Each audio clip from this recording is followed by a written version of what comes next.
Hello students, twelfth का first chapter पढ़ा रहे थे। उसमें से लाइफ स्पान क्या होता है पिछले वीडियो में बताए, और लैंगिक जनन अलैंगिक जनन में अंतर बताए। फिर वहाँ बोले थे फर्स्ट वीडियो में कि अलैंगिक जनन को डिटेल से देखेंगे और लैंगिक जनन को भी डिटेल से देखेंगे। तो आज का हमारा लेक्चर रहेगा अलैंगिक जनन के प्रकार। अलैंगिक जनन तो पढ़ लें क्या होता है। ऐसे अलैंगिक जनन क्या होता है बताओ। जिसमें एक जनक अपने जैसे नए संतान की उत्पत्ति करे, ठीक है, अलैंगिक जनन कहलाता है। तो अलैंगिक जनन का कौन कौन से प्रकार हैं, कितने प्रकार हैं, कैसे होते हैं अलैंगिक जनन, ये आज देखते हैं सभी फोटो के साथ, एग्जाम्पल के साथ। ठीक, तो यहाँ पर लिखे हैं अलैंगिक जनन के प्रकार, यानी कि एसेक्सुअल रिप्रोडक्शन के टाइप। ठीक है, तो 4-5 टाइप होता है अलैंगिक जनन के प्रकार। उसमें से पहला आ जाएगा द्विखंडन, दूसरा हो जाएगा मुकुलन, तीसरा हो जाएगा बीजाणु जनन, चौथा हो जाएगा खंडन। कुछ भी नंबरिंग से जरूरी नहीं कि ये फर्स्ट नंबर में बोले तो सेकेंड में होना चाहिए, जरूरी नहीं है कि फर्स्ट टाइम बोले तो फर्स्ट टाइम होना चाहिए, उल्टा पुल्टा भी कोई दिक्कत नहीं है। ठीक है, और एक लास्ट बच जाएगा आपका कायिक प्रवर्धन, जो कि बताएंगे, इसे हो जाएगा उसके बाद। ठीक, तो पहला देखते हैं द्विखंडन। द्विखंडन होता क्या है? यह एक प्रकार का कैसा जनन है? अलैंगिक जनन है, जिसमें क्या होगा, एक कोशिका दो अलग अलग भागों में बट जाएगा। यानी कि इसमें से क्या होने वाला है, कोशिका विभाजन होने वाला है। कोशिका विभाजन होगा। ये किसका कोशिका है? अमीबा का। ये जो आकृति दिख रही है किसकी है? अमीबा की। ठीक है, तो अमीबा में कोई भी सेल रहेगा तो उसके बीच में तो एक न्यूक्लियस यानी कि केंद्रक तो होना ही है। और ये विभाजन जब करेगा तो इसका केंद्रक ही विभाजन करेगा, तभी ये दो भागों में बटेगा। जैसे देख लो यहाँ पर इसका केंद्रक क्या हो रहा है, दो भागों में विभक्त हो रहा है, यानी कि अलग हो रहा है, एक दूसरे से बट रहा है। और ये फिर बाद में सेपरेटली क्या हो गया है, अलग हो गया है, दो अमीबा बना दिया है। था एक अमीबा, बन गया दो अमीबा, तो क्या हुआ, द्विखंडन हुआ। इसी को इंग्लिश में बोल देंगे बाइनरी फिजन। ठीक, इसमें एक कोशिका दो अलग अलग भागों में बढ़ती है। देखो एक कोशिका है, दो अलग अलग भागों में बढ़ रही है। ओके, और क्या होगा, प्रत्येक भाग एक वयस्क के रूप में तेजी से वृद्धि करेगा।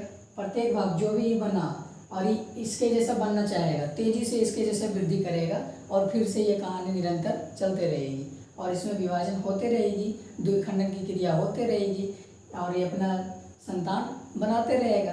यही तो है अलैंगिक जनन। इसमें देखो कोई दो जीव का जरूरत पड़ा नहीं, स्वयं अकेले एक जीव है, अपने से संतान को उत्पत्ति कर दिया है, हो गया अलैंगिक जनन। ठीक, इसका एग्जाम्पल हो जाएगा अमीबा तथा पैरामीशियम। तो ये एग्जाम्पल अमीबा का बताए थे, अमीबा है। उसके बाद दूसरा हो जाएगा मुकुलन, यानी कि बडिंग। ये भी क्या है, ये भी एक अलैंगिक जनन के प्रकार है, उसी में तो पढ़ रहे हैं अलैंगिक जनन के प्रकार। तो ये भी क्या हो जाएगा, एक अलैंगिक जनन है। ठीक, इसमें क्या होता है, कोई भी जीव है, अलैंगिक जनन मुकुलन में क्या होगा, कोई भी जीव है, उसके शरीर के ऊपर मुकुल का निर्माण होगा। क्या मुकुल या बड का निर्माण होगा। उसी बड से क्या होगा, वो बड कोई कारणवश अगर जो फट जाएगा तो जमीन पे गिरेगा। तो वो जो बड गिरा, वो बड से फिर से एक जनक जैसे शरीर की रचना करेगी। देखो यहाँ पर लिखे हैं, इसमें जनक के शरीर के ऊपर कलिका यानी कि ईस्ट का निर्माण होता है। कलिका का निर्माण होता है, जिसमें होता है ये कलिका ईस्ट में। ठीक है, या किसी कारणवश फटकर जमीन पर गिर जाए तो वह फिर से अपने जनक जैसी आकृति का निर्माण करता है।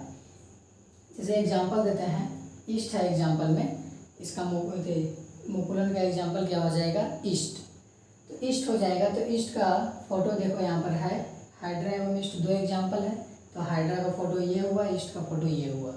अब इसमें होने क्या वाला है, अलैंगिक जनन होने वाला है। तो एक जीव के सहायता से होगा, दो जीव तो होगा ही नहीं, दो जीव होगा तो फिर तो वो लैंगिक हो जाएगा। इसलिए इसमें एक जीव अपने से संतान की उत्पत्ति करेगा स्वयं। तो देखो हाइड्रा है एक, और एक ईस्ट, दोनों अलग अलग है। ठीक, तो इसमें क्या होता है कि यह एक प्रकार का अलैंगिक जनन है। इसके शरीर के ऊपर देखो, इसके शरीर के ऊपर कलिका का निर्माण होगा, मुकुल का निर्माण होगा, बड का निर्माण होगा।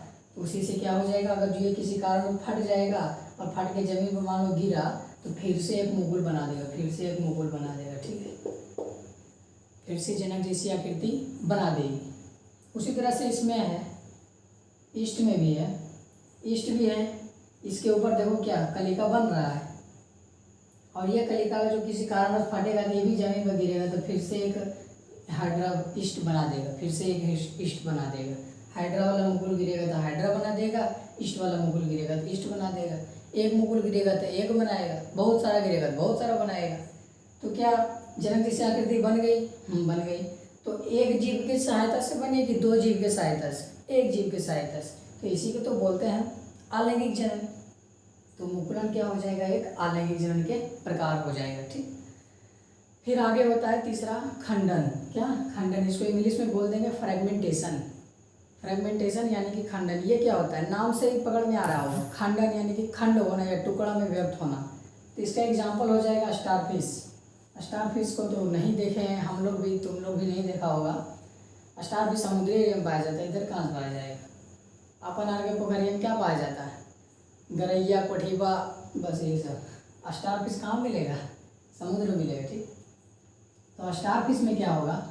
स्टारफिश का मान लो कोई भाग कट गया, ये एक भाग कट गया, और इस कटे हुए भाग से फिर से एक कंप्लीट स्टारफिश बना देगा। देखो, स्टारफिश का कोई एक भाग कटा, खंड हुआ, इसका टुकड़ा हो गया, टूट गया, तो ये फिर से नया बना लेता है। ठीक है, तो खंडन इसी को कहते हैं। और ये जो क्षमता होती है इसको रिजेनरेशन यानी कि पुनर्जनन कहते हैं। ठीक है, देखो फिर से जनन किया, फिर से अपना कंप्लीट बॉडी बना लिया। ठीक, इसका एग्जांपल एक ही है स्टारफिश, याद रख लेना। चौथा हो जाता है बीजाणु जनन। बीजाणु जनन यानी कि इंग्लिश में बोले तो स्पोरोलेशन। स्पोरोलेशन जिस तरह से बर्डिंग यानी कि मुकुलन में हो रहा था, इसमें जनक के शरीर के ऊपर बनेगा और ये गिरेगा तो फिर से बन जाएगा। तो इसमें बर्ड बन रहा था, मुकुल बन रहा था, इसलिए मुकुलन बोले। और ये स्पोरोलेशन में क्या होगा? एकदम सेम डिफिनेशन होगा, सिर्फ चेंज हो जाएगा। क्या? इसके शरीर के ऊपर क्या बनेगा? बीजाणु बनेगा। देखो, इसमें जनक के शरीर के ऊपर बीजाणु का निर्माण होता है, जो किसी कारणवश फटकर जमीन पर गिरे तो जनक जैसी आकृति का निर्माण करती है, निर्माण करता है। जैसे एग्जाम्पल में हो जाएगा जूस्पोर। जूस्पोर ये क्या है? क्लेडोमाइनोमोनास है। क्लेडोमाइनोमोनास किस में आता है? शैवाल यानी कि अलगी में आता है। ठीक, कोनिडिया, कोनिडिया का स्पोर हो जाएगा। इसका एग्जांपल हो जाएगा पेनिसिलियम। पेनिसिलियम किस में आता है? कवक में आता है। पेनिसिलियम एक कवक है और क्लेडोमाइनोमोनास एक शैवाल है। इसका एग्जांपल हो जाएगा जियोस्पोर और कोनिडियोस्पोर। इसका फोटो है, देखो क्लेडोमाइनोमोनास है ये। ठीक, क्लेडोमाइनोमोनास का फोटो है और इसके अंदर क्या है? बहुत सारा स्पोरेंजियम है। क्या है? जियोस्पोरेंजियम है। ये अगर जो बाहर निकला, ये शरीर के ऊपर है। ठीक है, शरीर के ऊपर ही है। ये अगर जो बाहर निकलेगा फिर से क्लेडोमाइनोमोनास बना देगा। एक निकला था, दो को निकला तो दो को बना देगा। समझ पा रहा है? और कोनिडियोस्पोर में क्या होगा? इसमें क्या होगा? पेनिसिलियम जो कवक है, पेनिसिलियम यानी कि कवक में आता है, तो पेनिसिलियम का फोटो रहा ये। ठीक, और इसके शरीर के ऊपर देखो, इसके शरीर के ऊपर ये पूरा पेनिसिलियम है, इसके शरीर के ऊपर, इसके ऊपर देखो बीजाणु बन रहा है कि नहीं? छोटा छोटा स्पोर बन रहा है कि नहीं? तो यही तो, अगर जो एक बीजाणु गिरा जमीन पर तो फिर से पेनिसिलियम बना देगा, नया पेनिसिलियम बना देगा। तो जितना भी यहाँ अभी पढ़े उसमें क्या दो जीव की जरूरत हुई? नहीं, खुद अकेला ही जीव है जो कि अपने से छोटे छोटे संतान की उत्पत्ति कर रहा है। चाहे वो बीजाणु जनन हो, चाहे वो मुकुलन हो, चाहे वो द्विखंडन हो या खंडन हो, चाहे पुनर्जनन हो। ठीक, और बात आता है कि सबका एग्जाम्पल इम्पोर्टेंट है। एग्जाम्पल पूछता है, परिभाषा में तो कुछ दम है ही नहीं, नाम से ही पकड़ में आ रहा है। द्विखंडन यानी कि दो भागों में खंड हो जाता है, टूट जाता है, दो भागों में टूट जाता है, दो अलग अलग भागों में एक जीव, तो द्विखंडन हो जाएगा। इसका एग्जाम्पल अमीबा पैरामीशियम हो जाएगा। मुकुलन, इसके शरीर के ऊपर मुकुलन बनेगा और इसका एग्जाम्पल हो जाएगा हाइड्रा एवं ईस्ट। और यहीं पर एक थोड़ा सा एक किताब में दिया होगा तुम लोग को, ये तो शरीर के ऊपर है तो ठीक है, शरीर के ऊपर कलिका बनता है। अब बोल देगा क्वेश्चन में कि शरीर के अंदर क्या बनता है, तो हाँ, एक शरीर के अंदर वाला भी एग्जाम्पल दिया हुआ है, स्पंज। ये भी समुद्री जीव है, स्पंज। इसमें क्या होता है? इसका जो सेल वाल है, स्पंज का सेल वाल, इसको हिंदी में बोले तो कोशिका भित्ति। इसके कोशिका भित्ति के अंदर ये छोटा जेम्यूल का निर्माण करता है। किसका? जेम्यूल का। ये बर्ड का निर्माण कर रहा था, लेकिन शरीर के बाहर, और ये जो स्पंज है ये इसके सेल वॉल के अंदर यानी कि इसके शरीर के अंदर बनेगा। क्या बनेगा? जेम्यूल बनेगा। और ये जेम्यूल अगर जो धरती पर गिरा तो ये फिर से स्पंज बना देगा, फिर से एक स्पंज बना देगा। तो ये भी तो अलैंगिक जनन हुआ। फिर खंडन का एग्जाम्पल स्टार फिश हो जाएगा। और बीजाणु जनन का 2 एग्जाम्पल याद रख लेना है, जूस्पोर और कोनिडियोस्पोर। किसमें होता है? तो जूस्पोर हो जाएगा क्लेडोमाइनोमोनास में, और कोनिडियोस्पोर हो जाएगा पेनिसिलियम में। क्लेडोमाइनोमोनास क्या है? तो ये एक शैवाल जाति में आता है, शैवाल में आता है। और ये पेनिसिलियम क्या है? तो कवक। ठीक। फिर 5वां बात करेंगे अभी। 5वां में क्या आ जाएगा? कायिक प्रवर्धन।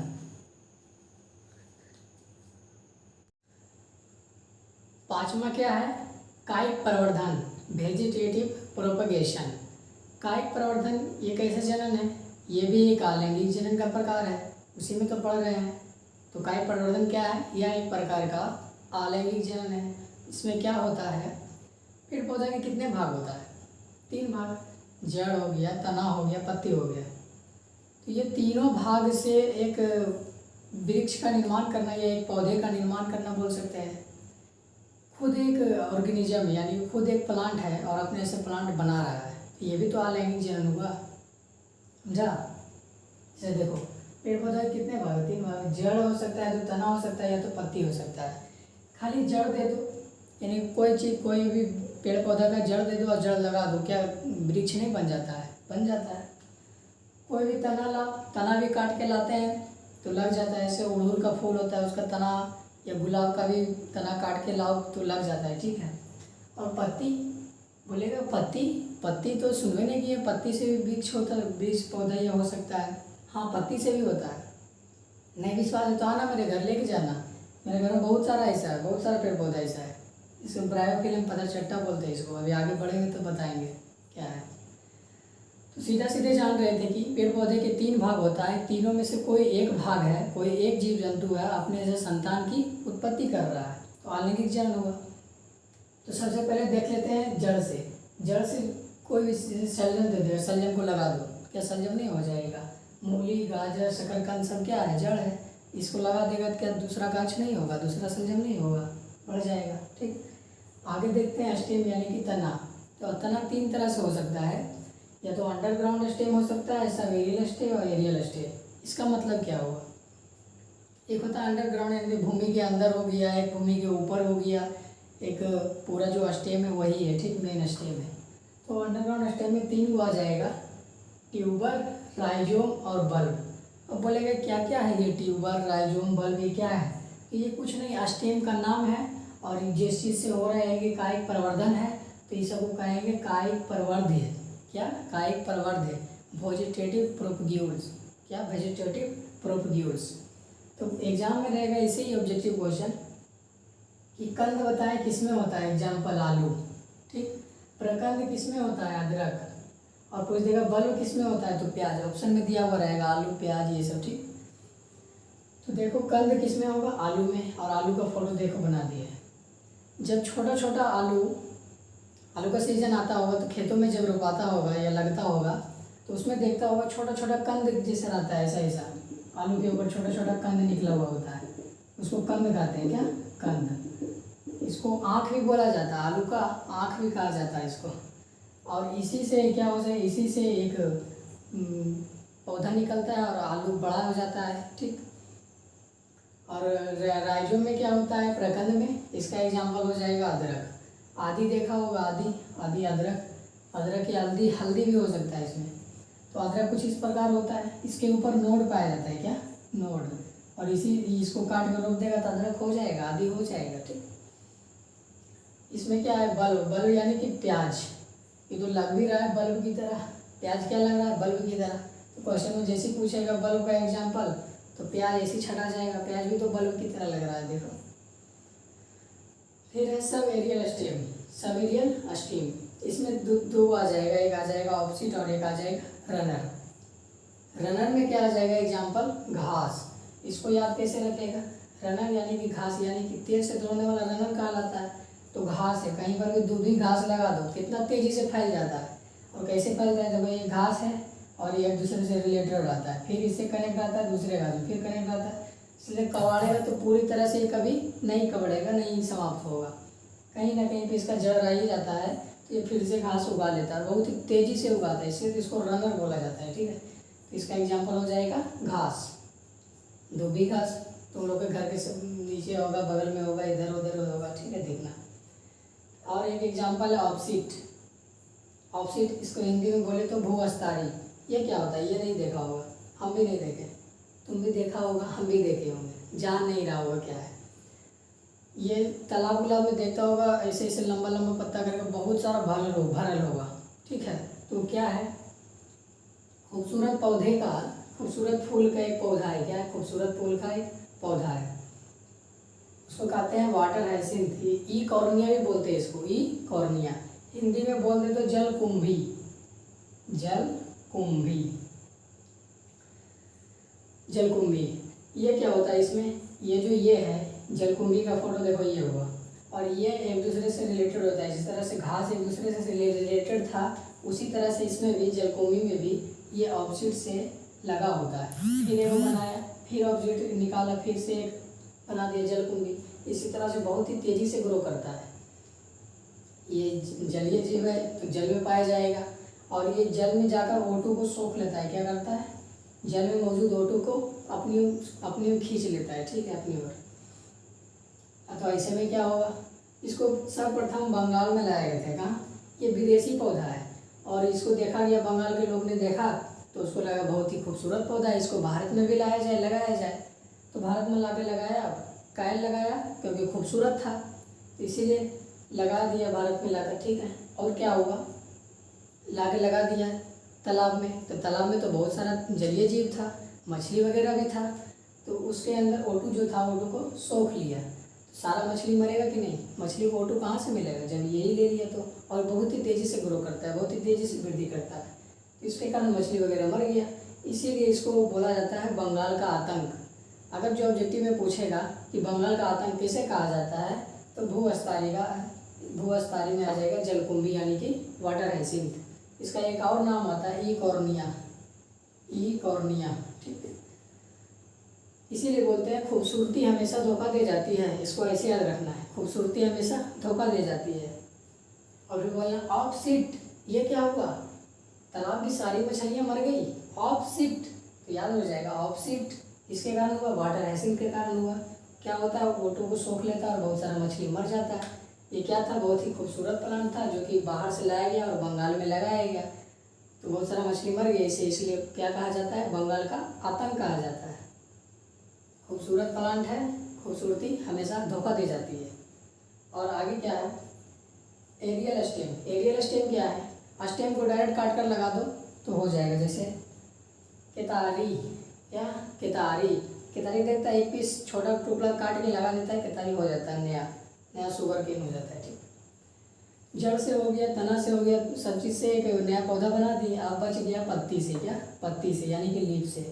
तो तुम लोग सोच रहे होगा जड़ से बना दिए, ठीक है, तना से पौधा बना दिए, ठीक है, पत्ती से तो पहली बार सुन रहे कि पत्ती से भी पेड़ पौधा बनता है। हाँ, पत्ती से ही बनता है।